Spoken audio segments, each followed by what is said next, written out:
Hello बच्चों, मैं अंशु शर्मा आज की कंप्यूटर क्लास में आपका स्वागत करती हूँ। आज हम पढ़ने वाले हैं डाटा एंट्री ऑपरेशन विषय का अध्याय 6 जिसका नाम है स्प्रेडशीट के मूलभूत तथ्य। तो चलिए स्टार्ट करते हैं आज की अपनी क्लास। स्प्रेडशीट के मूलभूत तथ्य के बारे में जानने से पहले हम ये जानेंगे कि स्प्रेडशीट होती क्या है। तो स्प्रेडशीट होता क्या है? स्प्रेडशीट का मतलब होता है ये एक ऐसी शीट है जिसके अंदर सूचनाओं को और डाटा को स्टोर किस रूप में किया जाता है? रोज और कॉलम के रूप में।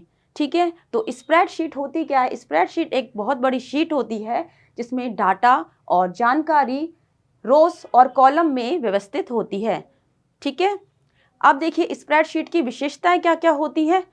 स्प्रेडशीट के अंदर क्या क्या चीजें होती हैं? पहला है ऑटो सम।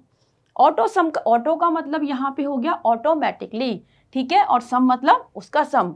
ऑटो सम के अंदर क्या होता है कि स्प्रेडशीट के अंदर हमें ये फैसिलिटी प्रोवाइड होती है कि हम ऑटोमेटिकली क्या करते हैं, कुछ फंक्शंस का यूज करते हैं। जैसे कि यहाँ पे आता है सम के लिए, ठीक है, ये ऑटोमेटिकली उसका सम कर देता है। आपको एवरेज लेना है तो आपको फॉर्मूला लिखने की जरूरत नहीं है, आप ऑटो सम के अंदर जाइए, एवरेज को क्लिक करिए, वो डायरेक्ट एवरेज निकालेगा। ये नहीं पहले उसका सम करो फिर एवरेज निकालो। तो इसी तरीके से ऑटो सम के अंदर बहुत सारे हमारे पास फंक्शंस अवेलेबल होते हैं।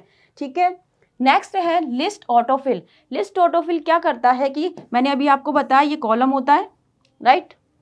इस कॉलम के अंदर मान लीजिए आपने 1 2 3 यहाँ तक फिल कर दिया। अब नेक्स्ट वाली में भी आप चाहते हैं कि जो फॉर्मेटिंग आपकी इन कॉलम्स के इन रोज के अंदर है, ठीक है, वो फॉर्मेटिंग आपकी इसके अंदर आ जाए। तो उसके लिए हम क्या यूज करेंगे? List autofill. यानी ये क्या करता है, नीचे के जितने भी ये सेल्स हैं उसके अंदर क्या करेगा, जितनी भी फॉर्मेटिंग है उसको ऑटोमेटिकली फिल कर देगा। ठीक है, नेक्स्ट है हमारा ऑटोफिल। देखिए लिस्ट ऑटोफिल में तो फॉर्मेटिंग फिल होती है, और ऑटोफिल के अंदर क्या होता है कि जैसे मान लीजिए आपको कोई सीरीज हो गई, कोई भी डेट है, आपको कंटिन्यू एक सीरीज में चाहिए, जैसे आपका 1 1 के बाद 2 3 इस टाइप से चाहिए। ठीक है, कोई सीरीज बनानी हो, चाहे वो डेटा की हो, उसके अंदर डेटा में क्या क्या आ सकता है, डेट आ सकती है, नंबर आ सकते हैं, टेक्स्ट आ सकता है, तो वो सारी फैसिलिटी कहाँ अवेलेबल है? ऑटो फिल के अंदर। यानी ऑटोमेटिकली कोई भी सीरीज को अगर हमें फिल करना है तो हम यूज करेंगे ऑटो फिल, ये फॉर्मेटिंग के लिए। नेक्स्ट है हमारा ऑटो शेप। ऑटो शेप के अंदर बहुत सारी इमेजेस होती हैं, ठीक है, तो वो बहुत सारी इमेजेस जो हैं उसमें अलग अलग होंगी, स्टार होंगी, बहुत सारे पैटर्न्स होंगे। तो हमें ये फैसिलिटी प्रोवाइड कराता है कि अगर हमारी शीट के अंदर हम इस टाइप की शेप को इंसर्ट करना चाहें तो उसके लिए कौन सा फीचर यूज करेंगे? Auto shape. ठीक है, नेक्स्ट है हमारा विजार्ड। देखिए एक तो होता है कमांड लिखना और एक होता है कि बॉक्स के थ्रू आप सिर्फ टिक टिक करते जाओ, यहाँ से ये चूज कर लो, इधर से ये चूज कर लिया, और एक होता है खुद डालना। तो ज्यादा बेटर क्या होता है? विजार्ड वाला। तो ये क्या करता है, हमें विजार्ड की फैसिलिटी प्रोवाइड करवाता है स्प्रेडशीट के अंदर। ठीक है, नेक्स्ट है आपका ड्रैग एंड ड्रॉप। यानी डेटा को अगर हमें यहाँ से उठा के, एक सेल से उठा के दूसरे सेल में मूव करवाना है तो हम क्या करेंगे, वहां से उस डेटा को ड्रैग करेंगे और देन जहां हमें डालना है उस सेल पे आके उसे ड्रॉप कर देंगे। ठीक है, समझ में आया सबको इतना? नेक्स्ट है हमारा चार्ट। स्प्रेडशीट के अंदर चार्ट की फैसिलिटी होती है। अगर हम चाहते हैं कोई भी डेटा का चार्ट तैयार करना तो हम क्या यूज करेंगे? चार्ट की facility. Okay, next is a pivot table. देखिए पिवट टेबल का मतलब, इसे पाइवट टेबल कहते हैं इंग्लिश में। पिवट टेबल का मतलब होता है कि आपकी शीट के अंदर अगर मान लीजिए इतना सारा डेटा है, इतना सारा डेटा फिल है, लेकिन आप चाहते हैं कि मैं एक छोटा सा सेलेक्टिव डेटा चाहती हूँ, ये इस तरीके से सिर्फ इतना डेटा चाहती हूँ, तो वो मैं कैसे बनाऊंगी? पिवट टेबल के थ्रू। यानी बहुत ज़्यादा डेटा में से अगर मुझे सेलेक्टिव डेटा लेना है तो हम यूज़ करेंगे पिवट टेबल। ठीक है, नेक्स्ट है शॉर्टकट मेन्यू। इसके अंदर हर चीज़ के लिए ज़्यादातर शॉर्टकट मेन्यू डाले गए हैं, जैसे कि नॉर्मल कंट्रोल-C वगैरह होते हैं, लेकिन विजार्ड के लिए भी डाला गया है, ठीक है, डिज़ाइनिंग के लिए डाला गया है, तो बहुत सारे शॉर्टकट मेन्यू इसके अंदर अवेलेबल हैं। ठीक है, सबको समझ में आया स्प्रेडशीट की विशेषताएं? अब देखिए स्प्रेडशीट होती क्या है ये हमने समझ लिया, लेकिन स्प्रेडशीट बनती कहाँ है? ठीक है, तो स्प्रेडशीट बनाते हैं हम एक्सेल में। किस में बनाते हैं? एक्सेल में। एक्सेल क्या है? एक्सेल एक ऐसा सॉफ्टवेयर है जिसके अंदर हम क्या बनाते हैं? स्प्रेडशीट। और एक्सेल का एक्सटेंशन क्या होता है? एक्सेल का एक्सटेंशन होता है XLS। ठीक है, अब जितने भी नए वर्जन है उसमें आपको एक्स भी दिखेगा साथ में, तो कंफ्यूज नहीं होना है, XLS भी सही है, XLSX भी सही है। ठीक है, समझ में आया? तो ये हमारा सॉफ्टवेयर है। तो चलिए अब हम पढ़ते हैं इसकी विशेषताएं। MS एक्सेल की विशेषताएं में सबसे पहले है परिणाम आधारित उपयोगकर्ता इंटरफेस। इंटरफेस आप विंडोज के चैप्टर में पढ़ चुके होंगे, ठीक है, जिससे कि हमें सहूलियत हो जाती है इस चीज़ की कि हम कंप्यूटर को इजीली यूज कर सकें, यूजर फ्रेंडली जो होता है। ठीक है, तो परिणाम आधारित इसका क्या मतलब है? देखिए पहले क्या होता था, पहले के जो 2003 था उसके अंदर फाइल में आते थे, फिर उसमें बहुत सारे कमांड आता था, फिर यहाँ पे जैसे मान लीजिए डिज़ाइन है इसके अंदर, तो हमें जा जाके हर के अंदर मेन्यू के अंदर ढूंढने पड़ते थे कमांड। ठीक है, अब क्या हुआ 2007 के अंदर और इसके जो लेटेस्ट वर्जन है उसमें इन्होंने एक रिबन बना दिया। यहाँ पे तो बना दिए मेन्यूज, फाइल, ठीक है, ऐसे। अभी मैं आपको पिक्चर दिखा दूंगी तो आपको सारा का सारा क्लियर हो जाएगा। व्यू वगैरह इस तरीके से मेन्यू बना के एक नीचे रिबन बनाया इन लोगों ने, रिबन के अंदर बहुत सारे कमांड्स दे दिए। ठीक है, तो ये क्या हुआ, हमारा इंटरफेस इजी हो गया। तो ये फैसिलिटी किसके अंदर है? ये फैसिलिटी है आपकी MS एक्सेल 2007 और इसके हायर वर्जन के अंदर। ओके, नेक्स्ट है अधिक रो और कॉलम और अन्य नई सीमाएं। देखिए पहले 2003 के अंदर क्या था कि जो कॉलम्स थे वो केवल 4 तक थे, 2, 3 और 4, ऐसे 4 कॉलम्स थे, लेकिन और रोज भी इसमें कम थी। ठीक है, तो इसमें क्या हुआ 2007 के अंदर रोज कितनी हो गई? पहले तो कितनी थी रोज? बहुत कम थी। अब इसके अंदर कितनी है? यहाँ पे देखो, यहाँ पे कॉलम भी क्या है? कॉलम भी कम है। अब यहाँ पे देखिए कॉलम भी कितने ज्यादा बढ़ा दिए। ठीक है, समझ में आया सबको? ये आपके कॉलम हो गए 16,384। ठीक है, ऐसे यहाँ पे रोज भी कितनी हो गई? रोज भी बढ़ गई।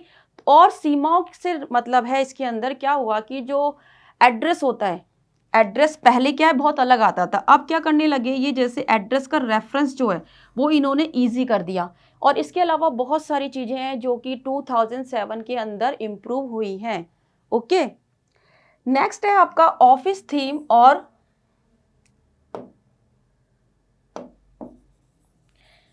एक्सेल की शैलियां। ठीक है, 2007 के अंदर क्या हुआ कि बहुत सारी थीम्स इन्होंने अवेलेबल करा दी, बहुत सारी, जिसके अंदर क्या चीज़ डाल दी, जिसमें इन्होंने फॉन्ट का कलर डाल दिया, फॉन्ट का साइज डाल दिया, बहुत सारी फॉर्मेटिंग के साथ हमें पहले से प्री डिफाइंड टेम्पलेट्स प्रोवाइड करवाए हैं। ठीक है, नेक्स्ट है आपका रिच कंडीशनल फॉर्मेटिंग। देखिए रिच कंडीशनल फॉर्मेटिंग का मतलब है कि हम इसमें क्या करते हैं, कंडीशनल फॉर्मेटिंग का मतलब जो कंडीशन पे बेस्ड हो। जैसे मान लीजिए आपके पास कोई डेटा स्टूडेंट का, ठीक है, उसमें आपके हर तरीके के स्टूडेंट है, पास है, फेल है, 70% से अबव है। अब मैं चाहती हूँ कि जितने भी 75 से अबव बच्चे हैं उनका जो सेल है, सेल का कलर, ठीक है, उनकी परसेंटेज के सेल का कलर रेड हो जाए। तो ये कंडीशन हो गई ना कि स्टूडेंट जिनके नंबर 75 से अबव हैं उनका या तो नाम हाईलाइट कर लो या कुछ भी कर लो, तो उसे मुझे हाईलाइट करना है किस कलर से। तो यानी क्या हो गई, ये कंडीशन पे बेस फॉर्मेटिंग हो गई। ठीक है, क्या हो गई, कंडीशन पे बेस फॉर्मेटिंग। ठीक है ना, ठीक है, समझ में आया सबको? नेक्स्ट है हमारा फॉर्मूला लेखन में आसानी। देखिए फॉर्मूला लेखन में आसानी का मतलब है ऑटो कंप्लीट फंक्शन और स्ट्रक्चर रेफरेंस। ऑटो कंप्लीट का मतलब है कि आप जब उसमें थोड़ा सा लिखते हैं, जैसे आपने SU लिखा, वो ऑटोमेटिकली आपको आगे की हिंट दे देता है। ठीक है, तो ये आपका हो गया ऑटो कंप्लीट। नेक्स्ट है आपका स्ट्रक्चर रेफरेंस, मतलब संरचित संदर्भ। ए हमारा यहाँ पे क्या है, कॉलम, 1 है हमारी रो। ठीक है, तो ये क्या करता है, एड्रेस को किस तरीके से स्टोर करता है, सेल और कॉलम, सॉरी रो और कॉलम जो है हमारा, ठीक है, ये हमारी रो हो गई, ये हमारा कॉलम हो गया। तो रो और कॉलम को एक साथ लिख के, ठीक है, स्टोर करता है। नेक्स्ट है हमारा संशोधित सॉर्टिंग और फिल्टरिंग। देखिए संशोधित सॉर्टिंग और फिल्टरिंग का मतलब है, सॉर्टिंग आप लोगों को पता ही है, या तो वो अल्फाबेटिकली होती है, असेंडिंग और डिसेंडिंग। ठीक है, या तो 1 to 10 होगी या 10 to 1 होगी, तो वो फैसिलिटी हमें इसके अंदर मिलती है। दूसरी चीज है फिल्टरिंग। फिल्टरिंग का मतलब होता है कि बहुत बड़े डेटा में से थोड़ा सा डेटा निकालना।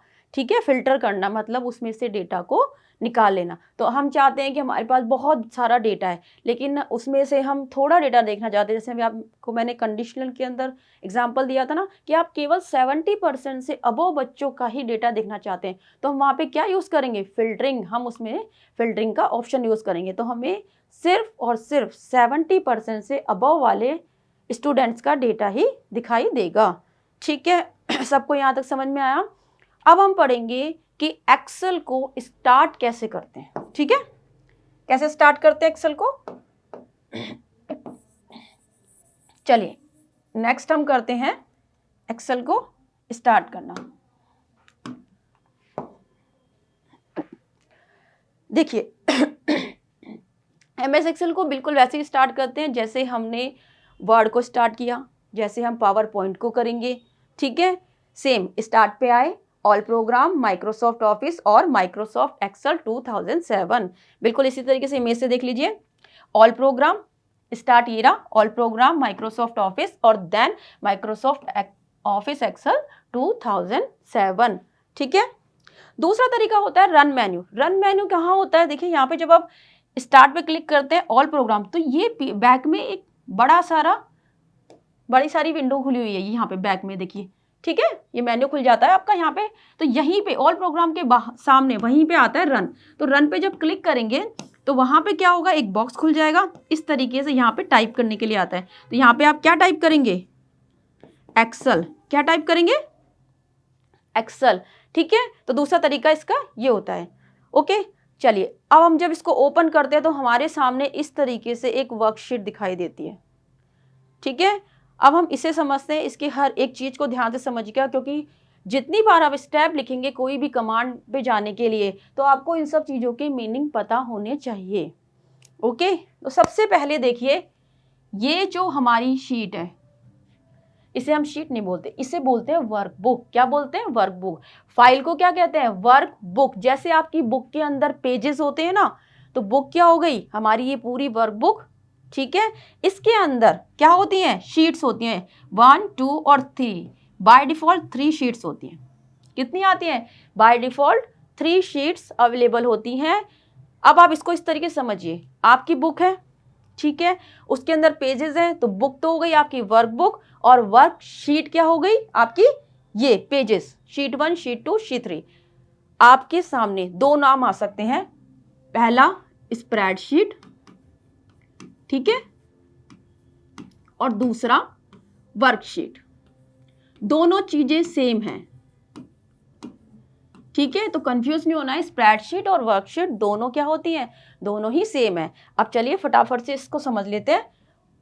3 वर्कशीट इसके अंदर बाय डिफॉल्ट आती है, ये हमेशा याद रखना, क्वेश्चन बनता है इसमें से। चलिए स्टार्ट करते हैं। सबसे पहले देखिए, ये जो है लाइन, ये आपकी क्या है, होम, इंसर्ट, पेज लेआउट, ये सारी क्या है, इसे कहते हैं मेन्यू बार। क्या है, मेन्यू बार। अब देखिए, ये नया फीचर जो मैं आपको बताना चाह रही थी, ये होता है रिबन। क्या होता है ये पूरा यहां से लेकर यहां तक, ये क्या है, ये रिबन है, इसे कहते हैं रिबन। और इस रिबन के अंदर क्या होता है, छोटे छोटे सेल्स बना दिए गए हैं। ये 1 मिनट, ये आपका रिबन हो गया। ठीक है, इस रिबन के अंदर ये आपके ग्रुप्स हो गए। ठीक है, इस चीज को ध्यान से समझिए, क्योंकि जब भी हम स्टेप्स लिखते हैं तो हमें ये नहीं पता होता कि ग्रुप क्या है, टैब कौन सा है। होम टैब हो गया, ये आपका पूरा रिबन है।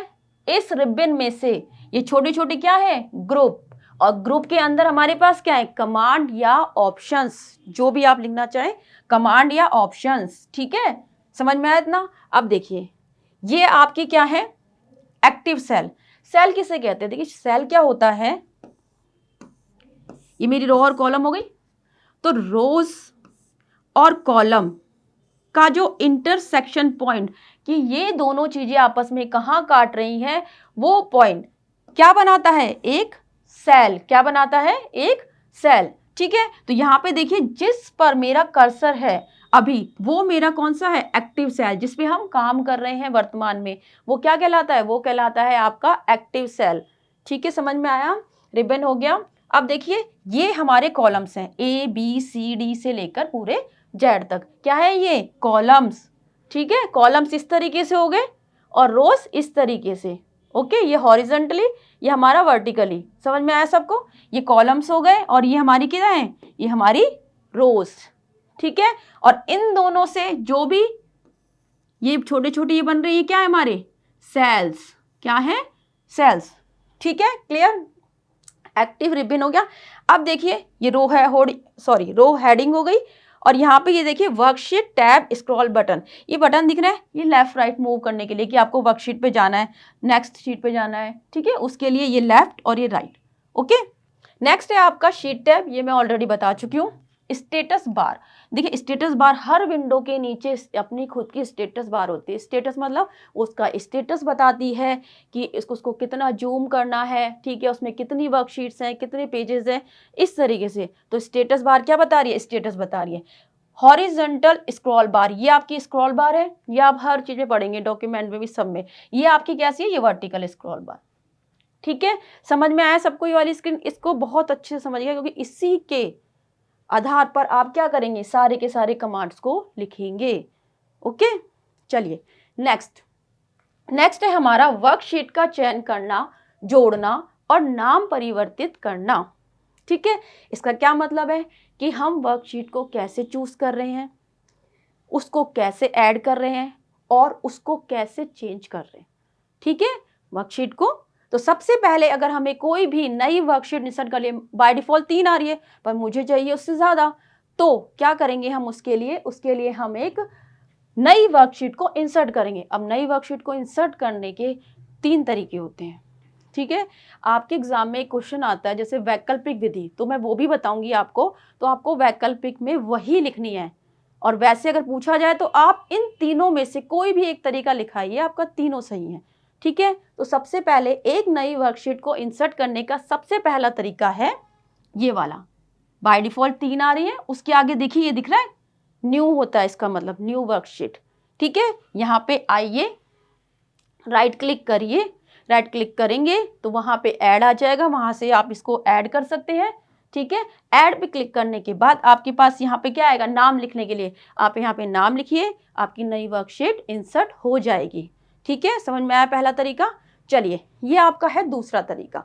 दूसरा तरीका क्या है मैं आपको समझा चुकी हूँ, बार बार नहीं बताऊंगी। टैब और सेल का मैं आपको रिबन पे बता चुकी हूँ। रिबन के ऊपर जो थे मेन्यू वो टैब हो गए आपके, और रिबन के अंदर क्या है, पहले ग्रुप्स बने हैं।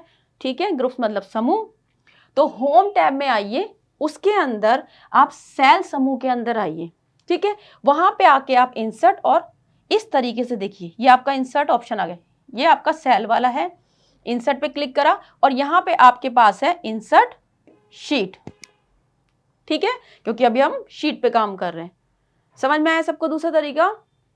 द लास्ट वन ये है, इस पे हम क्या करेंगे, ठीक है, ये आपकी शीट है, ये शीट 1 शीट 2। यहां पे आके हम क्या करेंगे, राइट क्लिक करेंगे। क्या करेंगे, राइट क्लिक। राइट क्लिक करने के बाद हमारे पास एक पॉपअप मेन्यू आएगा। ठीक है, इस तरीके से पॉपअप मेन्यू आ जाएगा। इस पॉपअप मेन्यू के अंदर ऑप्शन होता है हमारे पास इंसर्ट। क्या होता है, इंसर्ट। तो इंसर्ट पे क्लिक करेंगे। ठीक है, फिर इंसर्ट डायलॉग बॉक्स में से हम क्या क्लिक करेंगे, हमें वर्कशीट चाहिए तो हम वर्कशीट पर क्लिक करेंगे, देन ओके। ठीक है, ये तीनों है। अब आपकी अगर वैकल्पिक विधि एग्जाम में आती है तो आप यही वाली लिखेंगे। ठीक है, बाकी अगर सिर्फ न्यू बनाने के लिए आता है तो इन तीनों में से कोई भी एक आप कर सकते हैं। आई होप यहां तक सबको क्लियर होगा। ठीक है, अब हमने नई वर्कशीट तो बना ली, अब हम क्या करेंगे, उसका नाम बदल के देखते हैं। नाम कैसे बदलेंगे, बिल्कुल वही प्रोसेस है। जिस भी शीट का नाम बदलना है उस पे आके आप राइट क्लिक करिए, दाया, कौन सा, दाया। दाया क्लिक करने के बाद आपके पास मेन्यू आ जाएगा। इस पॉपअप मेन्यू में से आप क्या चूज करेंगे, रीनेम। ठीक है, रीनेम पे जैसे ही क्लिक करेंगे कर्सर यहाँ हाईलाइट हो जाएगा, जिस पे भी आपने करा। जैसे यहाँ पे शीट 1 है तो यहाँ पे कर्सर हाईलाइट होगा, आप यहाँ पे नाम लिख दीजिए, नाम लिख के छोड़ दीजिए। ठीक है, उससे क्या होगा, इसका नाम चेंज हो जाएगा। समझ में आया सबको? ठीक है, बन गई, चेंज हो गया। अब हम क्या कर रहे हैं, सेल और रेंज का चयन करना। देखिए, सेल और रेंज का चयन करने का मतलब है, यहाँ पे क्या थे, ये हमारी छोटी छोटी सेल है, बहुत सारे सेल होते हैं। अब मुझे यहां से लेकर यहां तक के सेल चेंज ये करने, सेलेक्ट करने, तो ये क्या है, इसकी एक रेंज। कि यहाँ से लेकर यहाँ तक हुआ। समझ में आया रेंज का मतलब? चलिए, सेल के किसी विशिष्ट रेंज का चयन करने के लिए हम जाएंगे नेम बॉक्स पे। नेम बॉक्स कहाँ आता है? नेम बॉक्स आता है आपका जस्ट यहाँ पे इस तरीके से। अभी मैं नेक्स्ट आपकी जो इमेज होगी उसमें मैं आपको दिखा दूंगी, ठीक है। आप नेम बॉक्स पे जाइए, नेम बॉक्स पे जाके आप यहाँ पे टाइप करिए, यहाँ कुछ भी टाइप कर सकते हैं, मैंने एग्जांपल के लिए लिया है A1:C5। देखिए ये क्या है, ये है मेरा सबसे पहला सेल का एड्रेस जहां से मैं चूज करना चाहती हूँ। A1, ए यहाँ पे क्या है? कॉलम। 1 यहाँ पे क्या है? रो। फिर हमें ये कॉलन का साइन लगाना होता है ये रेंज के लिए, ठीक है। कहाँ तक सेलेक्ट करना है मुझे? सी कॉलम के 5th रो का सी कॉलम, ठीक है, या सी कॉलम की 5th रो तक, कैसे भी कह सकते हो। तो ये इसकी रेंज हो गई। तो मान लीजिए इसका नंबर है मेरा A और ये मेरी रो है 1 और ये लास्ट वाला क्या है मेरा? ये है मेरा C और रो कौन सी है? 5th, ठीक है। तो एड्रेस इस तरीके से बनता है। समझ में आया सबको? उसके बाद आप एंटर दबा दीजिए। तो अब क्या हुआ? A1 से लेकर C5 तक क्या हो गए? मेरे सेल सेलेक्ट हो गए। क्या हो गए? सेलेक्ट हो गए, ठीक है। देखिए इससे यहां पे देखिए वो एग्जांपल अलग था, यहां कौन सा है मेरा? B और रो कौन सी है? 3। तो इसका एड्रेस हो गया B3, B और 3, ठीक है। यहां पे लास्ट ये वाला देखिए, ये है मेरा E। पहले कॉलम लेते हैं, ओके। देन रो कौन सी है? 11, तो E11। तो रेंज क्या हो गई इसकी? इसकी रेंज हो जाएगी आपकी B3 से लेकर कहां तक है? कॉलम देखिए E11। क्या हो गया? E11, ठीक है। तो सेल का एड्रेस निकालना आ गया सबको। पहले कॉलम का नाम और वो उसकी रो, इस तरीके से निकालते हैं। हो गया सेल की रेंज सेलेक्ट करना। चलिए, वर्कशीट पे मूव करना, ये तो बहुत सिंपल है। वर्कशीट पे मूव करना आप कैसे मूव करते हो? एरो कीज से, ठीक है। या फिर दूसरा ऑप्शन क्या है? स्क्रॉल करो आप किसको? वर्टिकल बार को, ठीक है, या फिर हॉरिजॉन्टली स्क्रॉल बार को, ओके। तो इसमें ज़्यादा समझाने का कुछ है नहीं। नेक्स्ट है हमारा डाटा एंट्री। देखिए डाटा एंट्री क्या हो गया कि हम उसमें किस किस तरीके का डेटा डाल सकते हैं, ठीक है। सबसे पहले है हमारा संख्याएं। सबको पता है संख्याएं 1 से लेकर 2, 1 से लेकर 10, 3, कुछ भी डाल दीजिए, कोई भी नंबर, ठीक है। टेक्स्ट, टेक्स्ट हमारा क्या होता है? ABC, इस टाइप से, ठीक है ना। अब देखिए बस एक सिंपल छोटा सा फर्क है एक्सेल के अंदर। मेन चीज जो समझने वाली है वो क्या है? संख्याएं हमेशा राइट साइड में आती हैं। किधर आती है? जैसे 1 लिखा तो यहाँ आएगा। अगर मैंने कोई टेक्स्ट लिखा तो वो हमेशा बाई साइड आएगा। ये इंपॉर्टेंट क्वेश्चन है और ये बार बार पूछा जाता है कि टेक्स्ट किस साइड अलाइन होता है। तो टेक्स्ट किस साइड होता है मेरा? लेफ्ट साइड, यानी बायां साइड। और नंबर किस साइड होता है? 1। अब मुझे 234 लिखना है, क्या है वो मेरा नंबर? वो किधर आएगा? वो दाईं साइड आएगा, ठीक है। और टेक्स्ट किधर आता है? बाईं साइड। इसमें ये इंपॉर्टेंट चीज है, ठीक है। दिनांक और समय भी हो सकता है इसमें डेटा एक्सेल में। सीरीज में भी डेटा डाल सकते हैं। सीरीज मतलब 1 के बाद 2, 2 के बाद 3, कोई भी सीरीज, ओके। चलिए,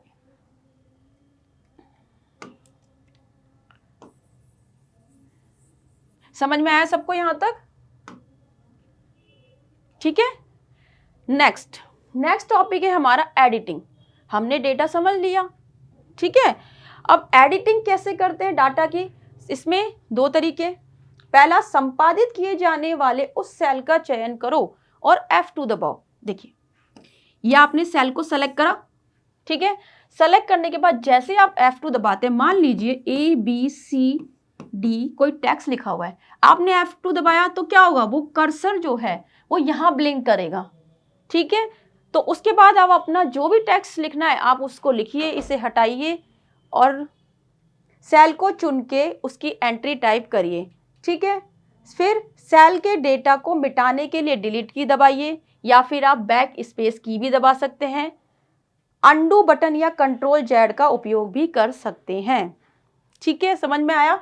सबसे पहले सेल को सेलेक्ट करा हमने, सेलेक्ट करने के बाद यहाँ पे F2 दबाया। F2 दबा के अगर आपका कर्सर यहाँ है तो आप क्या करेंगे? बैक स्पेस की का यूज करेंगे। अगर आपका कर्सर इधर है तो आप डिलीट की दबाएंगे, ठीक है। तो सेल में एडिटिंग करना आ गया। नेक्स्ट, वर्कशीट में डाटा खोजना और उसे प्रतिस्थापित करना। इसका मतलब है कि वर्कशीट के अंदर आपका डाटा कहाँ पर है और उसे मुझे चेंज करना है। तो उसके लिए क्या ऑप्शन है, उसके लिए हम होम टैब में जाएंगे। ठीक है, होम टैब के अब देखिए मैंने आपको ग्रुप बताया था ना, ये आपका एडिटिंग ग्रुप है। क्या है ये, इस तरीके से यहाँ पे एडिटिंग ग्रुप लिखा हुआ आ रहा है। तो होम टैब के अंदर एडिटिंग ग्रुप में जाएंगे। ग्रुप में जाने के बाद यहाँ पे आता है आपका फाइंड। ठीक है, फाइंड पे क्लिक करेंगे, वहां पे जो भी टेक्स्ट हमें खोजना है, ढूंढना है, उसे हम टाइप कर देंगे। ठीक है, और अगर हमें रिप्लेस करना है तो वहीं पे एक रिप्लेस का ऑप्शन भी आता है, यहाँ से हम उसे रिप्लेस भी कर सकते हैं। ठीक है, समझ में आया सबको। चलिए अब देखिए, सेल रेफरेंस का मतलब होता है सेल एड्रेस। ये मैं आपको पहले ही बता चुकी हूँ, ये कॉलम हो गया और ये हमारी रो। ठीक है, नेक्स्ट है वर्कशीट को संशोधित करना। अब हम कर रहे हैं वर्कशीट को संशोधित। अभी हमने क्या किया था, अभी हमने किया था डाटा के अंदर एडिटिंग, जो हम F2 दबा रहे थे ना, वो डाटा में थी। अब हम कर रहे हैं वर्कशीट के अंदर। वर्कशीट में हम क्या क्या कर सकते हैं, एक नई रो इंसर्ट कर सकते हैं, रो डिलीट कर सकते हैं, सेल जोड़ सकते हैं और कॉलम जोड़ सकते हैं। वर्कशीट में यही होता है। वर्कशीट किससे बनी है, रो कॉलम। ठीक है, और वो दोनों मिलके क्या बना रहे हैं, सेल। तो इन तीनों में चेंजेस। ठीक है, सेल, रो, कॉलम इंसर्ट करना और सेल को डिलीट करना। सबसे पहले हम सीखेंगे इंसर्ट करना, फिर उसे डिलीट करना। ठीक है, सबसे पहले है वर्कशीट में एक रिक्त सेल को इंसर्ट करना। ये आपकी वर्कशीट है, इसमें ये आपका सेल है छोटे छोटे। अब आपको मान लीजिए एक नया सेल इंसर्ट करना है, यहाँ पे क्लिक करिए, राइट क्लिक करिए, इंसर्ट पे क्लिक करिए, उसमें सेल ऑप्शन आएगा और वहां पे आके आप एक नया सेल ऐड कर सकते हैं। ठीक है, समझ में आया। नेक्स्ट है हमारा रो इंसर्ट करना। रो इंसर्ट कैसे होती है, जिस भी रो को आपको इंसर्ट करना है, सपोज इस चीज को ध्यान से समझिएगा, क्योंकि रो इंसर्ट कहाँ होती है ये आपका मेन है। मान लीजिए 1 2 3 ये मेरी रो है। ठीक है, अब मैं चाहती हूं कि 2 और 3 के बीच में एक रो इंसर्ट हो जाए, तो मैं सेलेक्ट किसे करूंगी, मैं करूंगी 3 को। किसको करूंगी, 3 को, क्योंकि मुझे 3 के ऊपर चाहिए। जो भी रो मुझे चाहिए होती है, जहां भी ऐड करनी है, उसके जस्ट नीचे वाले को हम सेलेक्ट करते हैं। तो मैंने क्या करा, 3 को सेलेक्ट करा। 3 को सेलेक्ट करने के बाद किस में आई, होम टैब के अंदर आई, वहां पे इंसर्ट पे क्लिक करा, फिर इंसर्ट शीट रो, यानी एक रो कहाँ ऐड हो गई, रो वो यहाँ पे ऐड हो जाएगी। ठीक है, समझ में आया। सेम ऐसे ही कॉलम, कॉलम को ऐड करने के लिए क्या करेंगे, यहाँ पे हमारा हो गया A B C और D। मान लीजिए मुझे B और C के बीच में ऐड करना है, तो मैं किसे चूज करूंगी, किसे सेलेक्ट करूंगी, C को। किसे सेलेक्ट करूंगी, C कॉलम को। तो जो नया मेरा इंसर्ट होगा वो कहाँ होगा, इन दोनों के बीच में। सेम होम टैब में आइए, इंसर्ट में आइए, वहां पे इंसर्ट शीट रो था, यहाँ पे है इंसर्ट शीट कॉलम। ठीक है, समझ में आया सबको यहाँ तक। तो चलिए आज की क्लास हम यही समाप्त करते हैं, मिलते हैं अपनी नेक्स्ट क्लास में नए टॉपिक के साथ। तब तक के लिए सबको बाय बाय, नमस्कार।